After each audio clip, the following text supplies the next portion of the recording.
سید قائم علی شاہ کا شمار پاکستان کی سیاست کی بزرگ اور تجربہ کار شخصیات میں ہوتا ہے۔ ان کا سیاسی سفر کئی دہائیوں پر محیط ہے اور انہوں نے مختلف ادوار میں اہم عہدوں پر خدمات سر انجام دی ہیں۔ ان کے مکمل سیاسی کیریئر کا جائزہ درجہ ذیل ہے۔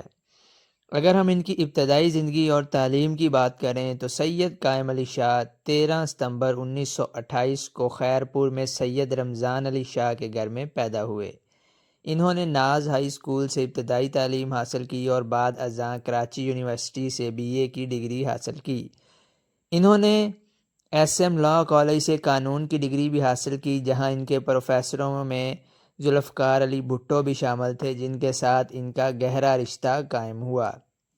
دوستو، اگر ہم ان کے سیاسی سفر کی بات کریں تو سید قائم علی شاہ نے اپنا سیاسی کیریئر کا آغاز 1960 کی دہائی میں فیلڈ مارشل ایوب خان کی بنیادی جمہوریت کے نظام کے تحت کیا۔ وہ خیرپور کی ضلعی کونسل کے چیئرمین منتخب ہوئے۔ پاکستان پیپلز پارٹی کے قیام کے بعد وہ ذوالفقار علی بھٹو کے قریبی ساتھی ہونے کی وجہ سے 1967 میں پاکستان پیپلز پارٹی میں شامل ہو گئے۔ اگر ہم ان کی قومی اور صوبائی سیاست کی بات کریں تو 1970 کے عام انتخابات میں انہوں نے خیرپور سے پاکستان پیپلز پارٹی کے ٹکٹ پر کامیابی حاصل کی اور قومی اسمبلی کے رکن منتخب ہوئے۔ ذوالفقار علی بھٹو کی حکومت میں انہیں صنعتوں اور کشمیر امور کا وفاقی وزیر بنایا گیا۔ اگر ہم ضیاء الحق کے دور اور پارٹی سے وفاداری کی بات کریں تو جولائی 1977 میں جنرل ضیاء الحق کے مارشل لاء کے بعد انہیں ذوالفقار علی بھٹو اور دیگر کابینہ کے وزراء کے ساتھ گرفتار کر لیا گیا تھا۔ بہت سے دیگر پارٹی رہنماؤں کے برعکس سید قائم علی شاہ نے پاکستان پیپلز پارٹی کے ساتھ اپنی وفاداری برقرار رکھی اور ضیاء الحق کے 11 سالہ دور حکومت میں انہیں اور ان کے خاندان کو قید، تشدد اور مالی مشکلات کا سامنا کرنا پڑا۔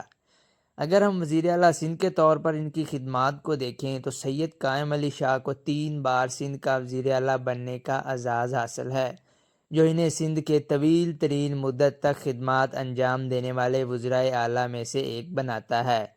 اگر ہم ان کے پہلے دور کی بات کریں تو 1988 سے 90 تک بے نظیر بھٹو کی پہلی حکومت میں وہ 1988 کو پہلی بار سندھ کے وزیر اعظم منتخب ہوئے۔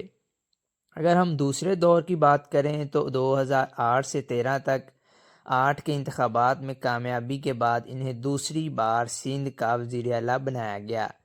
تیسری مدت کی بات کریں تو 2013 سے 16 تک 2013 کے عام انتخابات میں ایک بار پھر کامیابی کے بعد وہ تیسری بار وزیر اعلیٰ سندھ کے عہدے پر فائز ہوئے۔ 2016 میں پاکستان پیپلز پارٹی کی قیادت نے انہیں تبدیل کر کے سید مراد علی شاہ کو وزیر اعلیٰ سندھ بنا دیا۔ اگر ہم وزیر اعلیٰ کے عہدوں کے علاوہ وہ 1990، 1993، 2002 اور 2008 کے انتخابات میں بھی سندھ کی صوبائی اسمبلی کے رکن منتخب ہوئے۔ انہوں نے اپنے سیاسی کیریئر میں صرف ایک بار 1997 کے انتخابات میں شکست کا سامنا کیا۔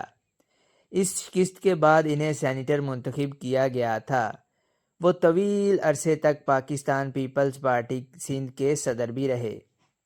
دوستو، سید قائم علی شاہ نے اپنی طویل سیاسی زندگی میں پاکستان پیپلز پارٹی کے ساتھ وفاداری کا مظاہرہ کیا اور سندھ کی سیاست میں ایک مضبوط اور بااثر شخصیت کے طور پر اپنی شناخت بنائی۔ دوستو، یہ تھی آج کی ہماری چھوٹی سی انفارمیٹیو سی ویڈیو۔ امید ہے آپ کو پسند آئی ہوگی۔ اگر آپ کو پسند آئی ہے تو ویڈیو کو لائک اور چینل کو سبسکرائب ضرور کر دیجیے گا۔